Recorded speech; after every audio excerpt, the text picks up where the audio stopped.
সুলতান মাহমুদ গজনবী রাহমাতুল্লাহ আলাইহি রাতের আধারে ঘুরে ঘুরে দেখতেন প্রজারা কে খায় না, কে ঘুমায় না। সুলতান মাহমুদ গজনবী রাত্রিবেলা বের হয়ে গেলেন। ওনার হাতের ভিতরে স্বর্ণের একটা প্রদীপ আছে, অর্থাৎ চেরাগের ডাটিটা স্বর্ণ দিয়ে বানানো ছিল। স্বর্ণ দিয়ে চেরাগের ডাটি বানানো। সুলতান মাহমুদ গজনবী রাহমাতুল্লাহ আলাইহি বাজারে ঘুরতে ঘুরতে বাজারে গেলেন। দেখি রাতের বাজার দেখতে কেমন দেখা যায়। উনি রাতের বাজারে গেলেন, যাওয়ার পরে দেখলেন এক দোকানদারের চেরাগের পাশে বসে বসে একটা ছেলে কিতাব পড়তেছে। সুলতান মাহমুদ গজনবী তারে সালাম দিলেন, বললেন, হে তলাবা, তুমি কিতাব পড়তেছো, কোরআন পড়তেছো এই চেরাগের বাতিতে বসে।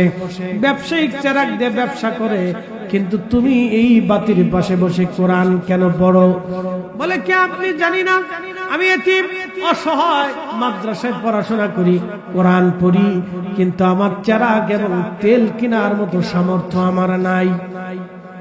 সেই জন্য দোকানদারের প্রদীপের আলো হাওলাত করে এইখানে বসে বসে আমি কিতাব পড়তেছি।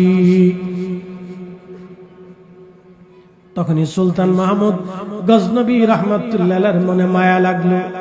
আরে, আমি স্বর্ণের প্রদীপ হাতে নিয়ে পথ চলতেছি, আর আমার একজন তলাবা এইখানে বসে ওই দোকানদারের প্রদীপ চেরাগ বাতি হাওলাত করে কিতাব পড়তেছে। কিয়ামতের ময়দানে আল্লাহ রাসূল যদি আমাকে জিজ্ঞেস করে, সুলতান মাহমুদ গজনবী, তুমি তো আমার গোলামীর দাবি করতা, আল্লাহ তোমার সুলতান বানিয়েছিল। বর্তমান Afghanistan, Uzbekistan, Tajikistan, Turkmenistan, Azerbaijan, Turkistan, Afghanistan, Pakistan, বিরাট অংশের একজন বাদশা ছিলেন তিনি। এটার নাম ছিল গাজনি সাম্রাজ্য। গাজনি সাম্রাজ্যের বাদশা ছিলেন, বিরাট সাম্রাজ্যের বাদশা। চিন্তায় পড়ে গেলেন, কিয়ামতের ময়দানে রাসূলের সামনে কি চেহারা নিয়ে আমি দাঁড়িয়ে যাব? কিয়ামতের ময়দানে আমি বলবো কি জবাব দিব নবীজির সামনে দাঁড়াইয়া? আহা, যদি রাসূল আমাকে জিজ্ঞাসা করে, তোমার মতো বাচ্চা হাতের মধ্যে তোমার ছিল স্বর্ণের প্রদীপ, আর আমার একজন তলাবা কিতাব পড়েছিল দোকানের চেরাগের আলো হাওলাত করে, তোমার করণীয় ছিল কি? সে সময় আমি কি জবাব দিব? সুলতান মাহমুদ গজনবী রাহমাতুল্লাহ আলাইহি চিন্তায় পড়ে গেলেন। হাতের চেরাগ, স্বর্ণের চেরাগখানা ছেলেটার হাতে দিয়ে বললেন, বেটারে, এটা স্বর্ণের প্রদীপ, তোমার কাছে দিয়ে গেলাম, কালকে থেকে এই প্রদীপ দিয়ে তুমি কিতাব পড়বা, কারণ এই প্রদীপ থেকে তোমার কিতাবের অনেক দাম, এই প্রদীপ থেকে তোমার কিতাবের অনেক দাম। এই কথা বলে সুলতান মাহমুদ গজনবী রাহমাতুল্লাহ আলাইহি চলে আসলেন রাজপ্রাসাদে। ঘুমিয়ে আছেন, রাত্র গভীর, স্বপ্নের ঘরে দেখে রাহমাতুল লিল আলামিন তশরীফ এনেছে। চিৎকার মেরে বলেন আল্লাহু আকবার। প্রিয় নবীজি তশরীফ এনেছে। সুলতান মাহমুদ গজনবী রাহমাতুল্লাহ আলাইহি দাঁড়িয়ে গেলেন, সালাম দিলেন, আসসালাতু ওয়াসসালামু আলাইকা ইয়া রাসূলুল্লাহ। মিসকিনের ঘরে দুজাহানের বাদশার আগমন। নবীজি বলেন, সুলতান মাহমুদ, সুসংবাদ দেওয়ার জন্য এসেছি। তুমি আজ রাত্রিবেলা আমার একজন তলাবাকে স্বর্ণের প্রদীপ দিয়ে তুমি সম্মান করে আসছো। আরে সুলতান মাহমুদ গজনবী, তুমি স্বর্ণের প্রদীপ দিয়ে আমার তলাবাকে সম্মান করো নাই, মূলত তুমি আমাকে সম্মান করেছো। আমি রাসূল এই সম্মানের কারণে তোমাকে সাথে দেখা দিতে আসলাম, সুসংবাদ তোমাকে দিলাম, যাও, আমার আল্লাহ তোমাকে দুনিয়া এবং আখিরাতে কখনো অপদস্থ করবে না। দুনিয়াতেও অপদস্থ হবে না, আখিরাতেও অপদস্থ হবে না। একবার জোরে বলা যাবে কি মারহাবা? এই সুলতান মাহমুদ গজনবী 17 বার ভারত আক্রমণ করেছিলেন, 17টা যুদ্ধ এই ভারতবর্ষে করেছিলেন, একটা যুদ্ধেও তিনি পরাজিত হন নাই। নবীর দোয়া, একসাথে বলেন কার দোয়া? আমার রাসূলের দোয়া, একটা বড় তিনি পরাজিত হন নাই। কিবলা ছিল না, আমাদের কিবলা ছিল বাইতুল আকসা। কিন্তু নবীজির মন কিবলার দিকে ঘুরে থাকে। আল্লাহর নবীর মন কিবলার দিকে ঘোরানো, কাবা শরীফের দিকে। নামাজরত অবস্থায় নবীজির দিল কাবার দিকে ঘুরে গেছে। আল্লাহ ডাক দিলেন, হাবিব আপনি এই মুহূর্তে কাবা শরীফের দিকে ঘুরে যান। আমি দেখতেছি, আমি জানি আপনার দিল কাবার দিকে ঘুরে গেছে। অতএব আপনি কি যেই দিকে ঘুরলেন ওই দিকে আজকে থেকে কিবলা। আপনি কাবা শরীফের দিকে ঘুরে যান। যারা ঈমানদার তারা কাবা মেনে নেবে। জোরে বলেন আল্লাহু আকবার। মসজিদে কিবলাতাইন, মসজিদে কিবলাতাইন, দুই কিবলার মসজিদ। বাইতুল আকসার দিকে মুসলমান ফিরে নামাজ পড়তো, বাইতুল আকসার দিকে ফিরে নামাজ পড়তো। আল্লাহ নির্দেশ দিলেন, সাথে সাথে নবীজি কাবার দিকে ঘুরে গেলেন, সাথে সাথে কাবার দিকে ঘুরে গেলেন। এজন্য মসজিদের নাম মসজিদে কিবলাতাইন, দুই কিবলার মসজিদ। তো কিবলা কিবলা হইছে নবীর কারণে, কাবা কাবা হইছে নবীর কারণে। এই জন্য হযরতে ওলি যারা ছিলেন, আল্লাহর বুজুর্গ বান্দা যারা ছিলেন, তারা মক্কায় হজ করার পরে আর মক্কা শরীফে থাকতেন না, তারা মদিনা শরীফের দিকে রওনা হয়ে যাইতেন। কারণ জানতেন নবীর দরজায় যদি হাজিরা না হয় তাহলে উম্মতের আর হাজিরা দেওয়ার কোনো জায়গা নাই। ঠিক কি না? উম্মত যদি রাসূলের দরজায় হাজিরা না দেয় তাহলে উম্মতের হাজিরা দেওয়ার আর কোনো জায়গা নাই। ভাই আমার, এই জন্য আমাদেরকে দিন বুঝতে হবে, সূত্র মানতে হবে। সূত্রে যদি ভুল করে বসেন তাহলে অঙ্ক জীবনে মেলবে না। মনে রাখেন, প্রত্যেকটা সৃষ্টি সূত্রের ভিতরে চলে। সূত্র ছাড়া কোনো কিছু হয় না, সূত্র ছাড়া কোনো কিছু হয় না। লাইটটা জ্বলতেছে তার পিছনে সূত্র আছে, এই মাইকটা চলতেছে তার পিছনে সূত্র আছে, ক্যামেরাগুলি ওয়াজ রেকর্ড করতেছে পিছনে সূত্র আছে, ঝাড়ের বাতি জ্বলতেছে সূত্র আছে, এই প্যান্ডেল করা হয়েছে সূত্র আছে, বিল্ডিং করা হয়েছে সূত্র আছে, আমাদের ওষুধ দেওয়া হবে সূত্র আছে। একটু রহস্য বুঝে যান, একই দেহ একই রোগ, রোগ হলো জ্বর। জ্বর আসার পরে আপনি হোমিওর কাছে গেলেন, হোমিও আপনারা এক ধরনের ওষুধ দিল, এক ধরনের নিয়ম দিল। হোমিও ওষুধের এক নিয়ম, ওষুধ আপনি সেবন করলেন, অসুস্থতা ভালো হয়ে গেল। আবার আপনি অ্যালোপ্যাথিকের কাছে গেলেন, অ্যালোপ্যাথিক ওষুধ ভিন্ন, নিয়মও ভিন্ন। একই রোগে ভিন্ন ওষুধ দেওয়া হলো, ওষুধ খাইলেন, রোগ ভালো হয়ে গেল। এরপরে আপনি চলে গেলেন ইউনানি কবিরাজিতে, ওইখানে ওষুধ দেওয়া হলো ভিন্ন এবং সিস্টেম দেওয়া হলো ভিন্ন। ওষুধ খাইলেন, রোগ ভালো হয়ে গেল। রোগ কিন্তু একটা, দেহ কিন্তু একটা, চিকিৎসা হলো তিন পদ্ধতিতে। আর এক পদ্ধতি আছে আল্লাহর ওলিদের দোয়া, আর এক পদ্ধতি আছে পানিতে ফু।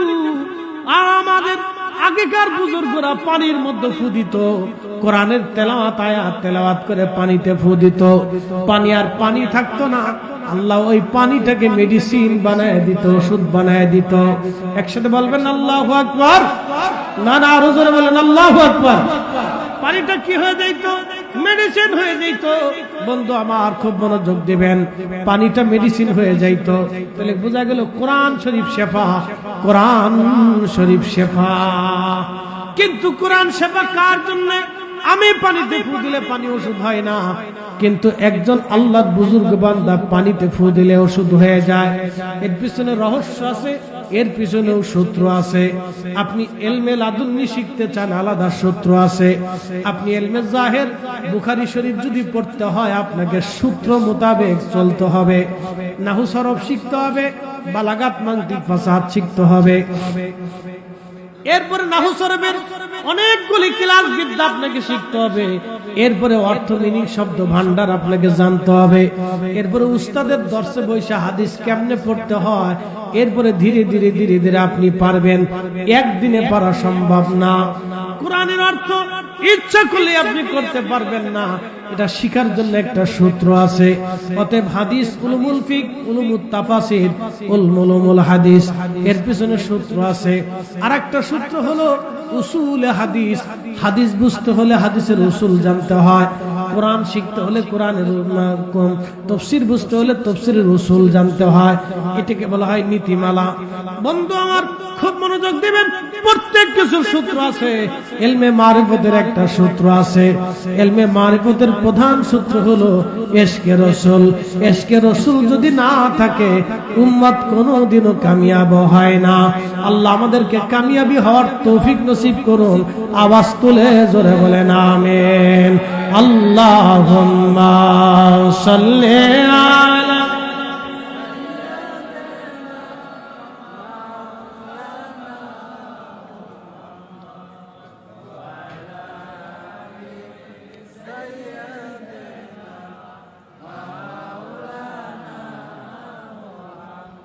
কষ্ট হচ্ছে আপনাদের? আমি আর বাড়াবো না, বেশি রাতও করবো না, কারণ মাদ্রাসার মাহফিল আমরা একটা নির্দিষ্ট সময় চলে আসছি। বেশি রাত হলে দুর্বলতা আসবে, এই জন্য নির্দিষ্ট সময় আমরা শেষ করে দিব। গুরুত্বপূর্ণ কথা আপনাদেরকে এক টানে আমি শুনিয়েছি। আল্লাহ আমাদেরকে এই কথার উপর ইস্তেকামত থাকার, প্রতিষ্ঠিত থাকার তৌফিক নসিব করুন। আওয়াজ তুলে বলেন আমিন। এই প্রতিষ্ঠানকে ভালোবাসা আপনাদের দায়িত্ব। বলছিলাম এটা মসজিদ, মসজিদকে যারা সংরক্ষণ করে তারা কাবাকে সংরক্ষণ করে। মসজিদ, কাবা শরীফ হচ্ছে উম্মুল মাসাজিদ, সব মসজিদের মা। কাবা শরীফ হচ্ছে সব মসজিদের মা। আপনার বাড়ির মসজিদ যদি আপনি সংরক্ষণ করেন তাহলে কাবা শরীফ সংরক্ষণ হবে। আপনার বাড়ির মসজিদে যদি খেদমত করেন তাহলে আল্লাহর ঘর কাবার খেদমত হবে। আপনার বাড়ির মসজিদ পরিষ্কার যদি করেন আল্লাহর ঘর কাবা পরিষ্কার করা হবে। আপনার বাড়ির মসজিদের বাথরুম যদি পরিষ্কার করেন তাহলে কাবা শরীফের বাথরুম পরিষ্কার করা হবে। বলে হুজুর কারণ কি? বলে দিয়ে যাই। আল্লাহ বলেন হুদাল্লিল আলামিন, তামাম বিশ্ব জগৎকে হেদায়েত করবেন কাবাকে দিয়া। এই জন্য কাবাকে কেন্দ্র করে তামাম পৃথিবীর যত মসজিদ আছে, এই মসজিদে আপনাদের জন্য একটা মাদ্রাসা করা হয়েছে। আজকে 3টা ছেলে কোরআনের হাফেজ হয়েছে। আপনি বুঝতেছেন এই কোরআন দুনিয়ার কোনো কালাম না, এটা আমার রবের কালাম, আল্লাহর কথা, আল্লাহর বাক্য। আল্লাহর বাক্যগুলি ছেলেরা বছরের পর বছর ধরে তাদের সিনার ভিতরে জমা করেছে। আল্লাহ কবুল না করলে সিনাতে এই কোরআন জমা হতো না। আল্লাহ ওদেরকে দয়া করেছে, এটা আপনাদের পরিশ্রমের ফসল। একটা টাকাও আপনাদের নষ্ট হবে না, একটা অর্থও আপনাদের নষ্ট হবে না। যারা এখানে অর্থ দিয়েছেন এবং বাচ্চাদেরকে খাওয়াইছেন, এবং যিনি কষ্ট করে রান্না বান্না করে আপনি খাওয়াইছেন, শুনে যান কিয়ামতের ময়দানে আপনার মাথায় নূরের তাজ আসবে। একসাথে বলবেন আল্লাহু আকবার। এই ছেলে কোরআনের হাফেজ হয়েছে, ছেলের দাম হোক বা না হোক, কোরআনের ইজ্জতের কারণে ওই মহিলাকে, ওই পুরুষটাকে আল্লাহ মাথার উপরে কোরআনের কারণে, এই কোরআন শরীফকে ভালোবাসার কারণে তার মাথায় তাজ পরানো হবে, নূরের টুপি পরানো হবে। এই হাফেজের বাবার মাথায় নূরের টুপি পরানো হবে, এই হাফেজের উস্তাদের মাথায় নূরের টুপি পরানো হবে, এই হাফেজের মায়ের মাথায় নূরের টুপি পরানো হবে। কোটি কোটি কোটি কোটি মানব জাতির ভিতরে, কোটি কোটি কোটি কোটি মানব জাতির ভিতরে এই কোরআনের হাফেজদের মাথায় নূরের তাজ থাকবে। তাদেরকে যারা ভালোবাসছিল তাদের মাথায় নূরের তাজ থাকবে। তাদেরকে যারা খাওয়াইছিল এবং তাদেরকে যারা ভরণ পোষণ দিয়েছিল, তাদেরকে যারা মানুষ বানানোর জন্য, কোরআনের হাফেজ বানানোর জন্য তাদের অর্থ ব্যয় করেছিল, আমার আল্লাহ ওই হাফেজের দিকে তাকাবে না, কোরআনের দিকে তাকায় আল্লাহ ওই কোরআনের খাদেমের মাথায় আল্লাহ নূরের টুপি পরিধান করাইয়া কিয়ামতের ময়দানে আল্লাহ আলাদা সম্মানের ব্যবস্থা করবে। তামাম হাসরের কোটি কোটি মানুষের ভিতরে এই মানুষের মাথার উপরে নূরের তাজ থাকবে। তাদেরকে দেখলেই চেনা যাবে তারা কোরআনের খাদেম। একবার জোরে বলা যাবে আল্লাহু আকবার। আল্লাহ মসজিদের খেদমত করার এবং কোরআনের খেদমত করার তৌফিক আমাদের দান করুন। আওয়াজ তুলে জোরে বলেন আমিন। কারণ মসজিদের খেদমত যদি করেন তাহলে কাবা শরীফের খেদমত হবে। এই কাবার খেদমত করেছেন সব নবীরা, এমন কোন নবী নাই যে নবী মসজিদের খেদমত না করেছেন। আমার নবী নিজে মাথায় করে মসজিদে নববীর পাথর তিনি গেঁথেছেন, মাটি তিনি গেঁথেছেন, নবীর নিজের হাত দিয়ে মসজিদ গেঁথেছেন। আমার নবী নিজে হাত দিয়ে দিয়ে মসজিদ গেঁথেছেন, মসজিদ পরিষ্কার করেছেন, সাহাবীরা মসজিদ পরিষ্কার করেছেন, মসজিদ গেঁথেছেন। আপনারা যদি তায়েফে চলে যান তাহলে তায়েফে একটা মসজিদ পাবেন, মসজিদ আলী। হযরত আলী রাদিয়াল্লাহু আনহু মসজিদটা নির্মাণ করেছিলেন। আর একটা মসজিদ আপনি পাবেন মসজিদ আব্বাস, হযরত আব্বাস রাদিয়াল্লাহু আনহু এই মসজিদ বানানো হয়েছিল। সব নবীরা ওলিরা পৃথিবীতে মসজিদ বানিয়েছে, তো আপনাদের এই মসজিদ, এই মাদ্রাসা, এটা আপনাদের জন্য নিয়ামত। আল্লাহ নিয়ামত হিসেবে কবুল করুক, জোরে বলেন আমিন। এই মসজিদ মাদ্রাসা কিসের? কি এটা? নিয়ামত। প্রিয় উপস্থিতি, এই মসজিদ মাদ্রাসা নিয়ামত। এই নিয়ামত আপনারা ধরে রাখবেন, কখনো যেন নষ্ট না হয়। এই মসজিদের খেদমত যদি করেন তাহলে আল্লাহর কাবা শরীফের খেদমত করা হবে। আল্লাহ এই মাদ্রাসার খেদমত যদি করেন তাহলে আমার রাসূলের এই তলাবার খেদমত করা হয়ে যাবে। বলে কোরআনের হাফেজদের খেদমত করলে লাভ কি? একটা ঘটনা দিয়ে শেষ করে দিচ্ছি, মনোযোগ দেন। বিশ্ববিখ্যাত একজন বাদশা ছিলেন, সুলতান মাহমুদ গজনবী রহমাতুল্লাহ আলাইহি। সুলতান মাহমুদ গজনবী রহমাতুল্লাহ আলাইহি রাতের আধারে ঘুরে ঘুরে দেখতেন প্রজারা কে খায়, কে খায় না, কে ঘুমায়, কে ঘুমায় না। সুলতান মাহমুদ গজনবী রাত্রিবেলা বের হয়ে গেলেন। ওনার হাতের ভিতরে স্বর্ণের একটা প্রদীপ আছে, অর্থাৎ চেরাগের ডাটিটা স্বর্ণ দিয়ে বানানো ছিল। স্বর্ণ দিয়ে চেরাগের ডাটি বানানো। সুলতান মাহমুদ গজনবী রহমাতুল্লাহ আলাইহি বাজারে ঘুরতে ঘুরতে বাজারে গেলেন। দেখি রাতের বাজার দেখতে কেমন দেখা যায়। উনি রাতের বাজারে গেলেন, যাওয়ার পরে দেখলেন এক দোকানদারের চেরাগের পাশে বসে বসে একটা ছেলে কিতাব পড়তেছে। সুলতান মাহমুদ গজনবী তারে সালাম দিলেন, বললেন, হে তলাবা, তুমি কিতাব পড়তেছো, কোরআন পড়তেছো এই চেরাগের বাতিতে বসে। ব্যবসায়িক চেরাগ দিয়ে ব্যবসা করে, কিন্তু তুমি এই বাতির পাশে বসে কোরআন কেন পড়ো? বলে, কে আপনি? জানি না, আমি এতিম অসহায়, মাদ্রাসায় পড়াশোনা করি, কোরআন পড়ি, কিন্তু আমার চেরাগ এবং তেল কেনার মতো সামর্থ্য আমার নাই। সেই জন্য দোকানদারের প্রদীপের আলো হাওলাত করে এইখানে বসে বসে আমি কিতাব পড়তেছি। তখনই সুলতান মাহমুদ গজনবী রাহমাতুল্লাহ আলাইহির মনে মায়া লাগলো। আরে, আমি স্বর্ণের প্রদীপ হাতে নিয়ে পথ চলতেছি, আর আমার একজন তলাবা এইখানে বসে ওই দোকানদারের প্রদীপ চেরাগ বাতি হাওলাত করে কিতাব পড়তেছে।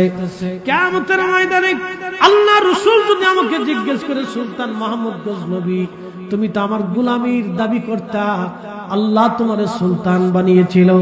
বর্তমান Afghanistan, Uzbekistan, Tajikistan, Turkmenistan, Azerbaijan, Turkistan, Afghanistan, Pakistan, বিরাট অংশের একজন বাদশা ছিলেন তিনি। এটার নাম ছিল গাজনি সাম্রাজ্য। গাজনি সাম্রাজ্যের বাদশা ছিলেন, বিরাট সাম্রাজ্যের বাদশা। চিন্তায় পড়ে গেলেন, কিয়ামতের ময়দানে রাসূলের সামনে কি চেহারা নিয়ে আমি দাঁড়িয়ে যাব? কিয়ামতের ময়দানে আমি বলবো কি জবাব দিব নবীজির সামনে দাঁড়াইয়া? আহা, যদি রাসূল আমাকে জিজ্ঞাসা করে, তোমার মতো বাদশা হাতের মধ্যে তোমার ছিল স্বর্ণের প্রদীপ, আর আমার একজন তলাবা কিতাব পড়েছিল, দোকানের চেরাগের আলো হাওলাত করে, তোমার করণীয় ছিল কি? সেই সময় আমি কি জবাব দিব? সুলতান মাহমুদ গজনবী রহমাতুল্লাহ আলাইহি চিন্তায় পড়ে গেলেন। হাতের চেরাগ, স্বর্ণের চেরাগখানা ছেলেটার হাতে দিয়ে বললেন, বেটারে, এটা স্বর্ণের প্রদীপ, তোমার কাছে দিয়ে গেলাম, কালকে থেকে এই প্রদীপ দিয়ে তুমি কিতাব পড়বা, কারণ এই প্রদীপ থেকে তোমার কিতাবের অনেক দাম, এই প্রদীপ থেকে তোমার কিতাবের অনেক দাম। এই কথা বলে সুলতান মাহমুদ গজনবী রহমাতুল্লাহ আলাইহি চলে আসলেন রাজপ্রাসাদে। ঘুমিয়ে আছেন, রাত্র গভীর, স্বপ্নের ঘরে দেখে রাহমাতুল লিল আলামিন তশরীফ এনেছে। চিৎকার করে বলেন আল্লাহু আকবার। প্রিয় নবীজি তশরীফ এনেছে। সুলতান মাহমুদ গজনবী রহমাতুল্লাহ আলাইহি দাঁড়িয়ে গেলেন, সালাম দিলেন, আসসালাতু ওয়াসসালামু আলাইকা ইয়া রাসূলুল্লাহ। মিসকিনের ঘরে দুজাহানের বাদশার আগমন। নবীজি বলেন, সুলতান মাহমুদ, সুসংবাদ দেওয়ার জন্য এসেছি। তুমি আজ রাত্রিবেলা আমার একজন তলাবাকে স্বর্ণের প্রদীপ দিয়ে তুমি সম্মান করে আসছো। আরে সুলতান মাহমুদ গজনবী, তুমি স্বর্ণের প্রদীপ দিয়ে আমার তলাবাকে সম্মান করো নাই, মূলত তুমি আমাকে সম্মান করেছো। আমি রাসূল এই সম্মানের কারণে তোমাকে সাথে দেখা দিতে আসলাম।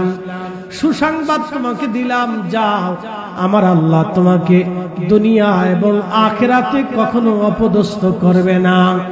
দুনিয়াতে অপদস্থ হবে না, আখিরাতেও অপদস্থ হবে না। একবার জোরে বলা যাবে কি মারহাবা।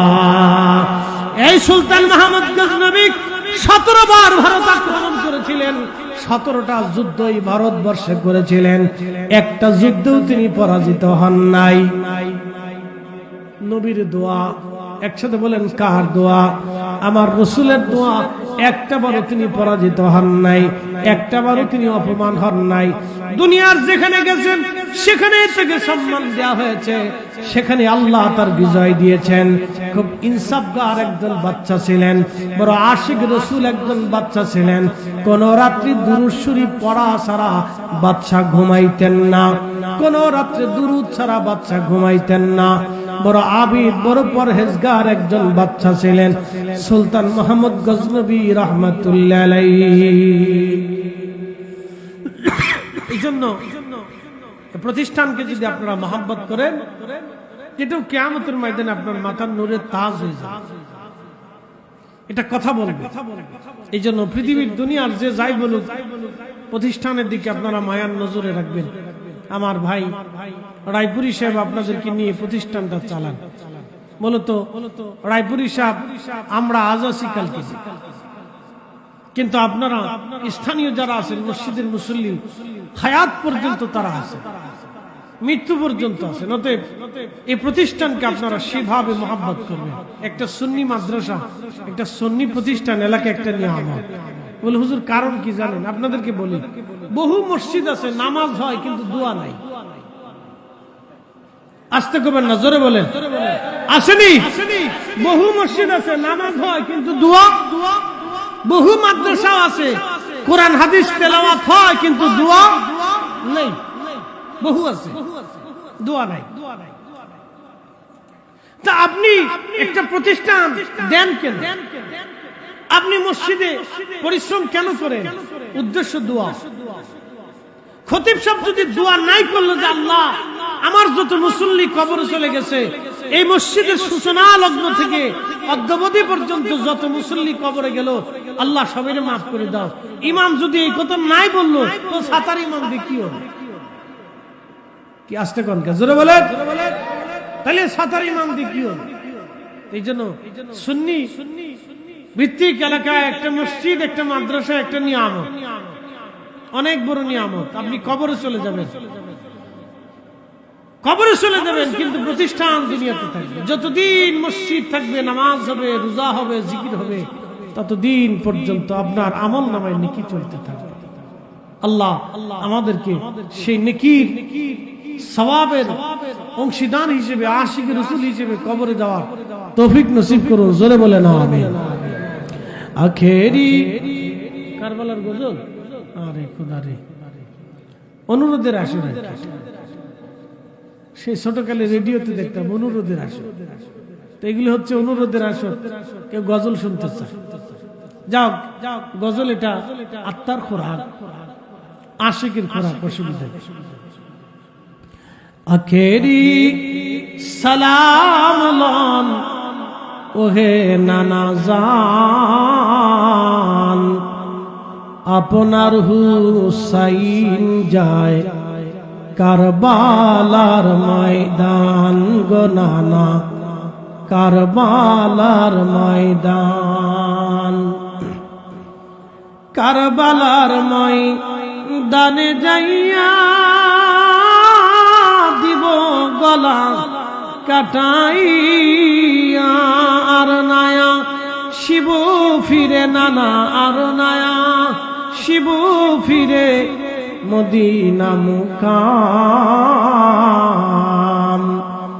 আপনার হুসাইন যায় কারবালার ময়দান।